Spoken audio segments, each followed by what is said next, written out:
भारत को विदेशी आक्रांताओं से स्वतंत्रता दिलाने में क्रांतिकारियों के बलिदानों की गणना करना उतना ही कठिन है जितना नील गगन के नवरत्नों की गणना करना। ये इसलिए क्योंकि ना जाने कितने क्रांतिकारी फांसी के फंदे पर झूले थे और ना जाने कितनों ने सीने पर गोलियां खाई थी, तब जाकर हमारी मातृभूमि भारत ने स्वतंत्रता पाई थी। परंतु इस स्वतंत्रता संग्राम में क्रांतिकारियों ने न केवल भारत की धरती पर रहकर लड़ाई लड़ी, बल्कि भारत माता के अनगिनत सपूत विदेशी धरती से भी इस स्वतंत्रता संघर्ष में अपने हिस्से की आहुति देते रहे।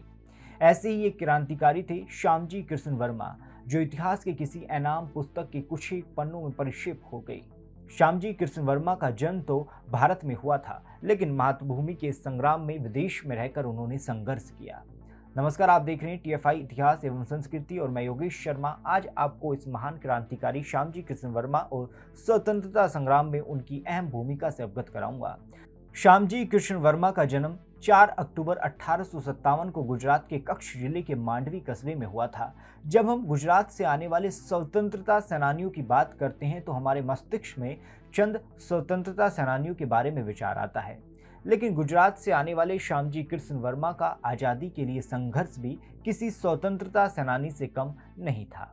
भारत को परतंत्रता से मुक्ति दिलाने के लिए उन्होंने इंग्लैंड की धरती को अधिक उपयोग करना उपयुक्त समझा।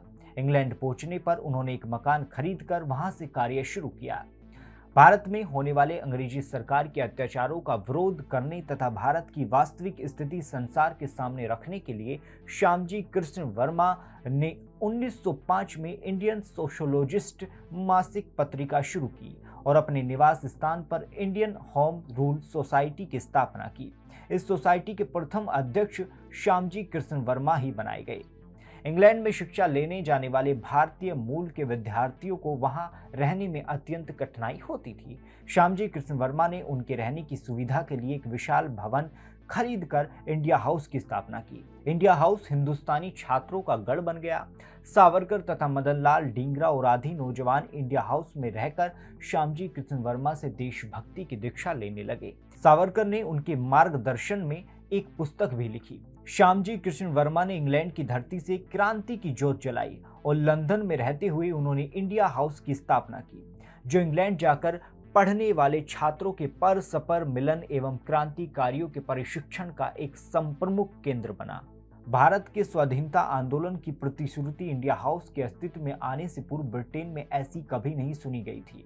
इसका उद्देश्य क्रांतिकारी या भारतीय विद्यार्थियों को एक प्लेटफॉर्म देना था ताकि वे विचार विमर्श कर सकें और विदेश रहकर देश की स्वतंत्रता आंदोलन में अपना योगदान दे सकें। समय बीतता गया और इंडिया हाउस क्रांतिकारी गतिविधियों का केंद्र बन गया और इस स्थल को केंद्र बनते हुए श्यामजी कृष्ण ने आधुनिक भारत के कई क्रांतिकारियों को तैयार किया। लोकमान्य तिलक, लाला लाजपत राय, गोपाल कृष्ण गोखले, जिन्होंने स्वतंत्रता के अभियान में अपने स्मृति चिन्ह छोड़े। श्यामजी कृष्ण वर्मा जी के इस योगदान को सादर नमन। आपको हमारा वीडियो कैसा लगा कमेंट सेक्शन में अवश्य साझा करें और श्यामजी कृष्ण वर्मा जी के इस योगदान को जन जन तक पहुंचाने के लिए हमारा वीडियो शेयर अवश्य करें।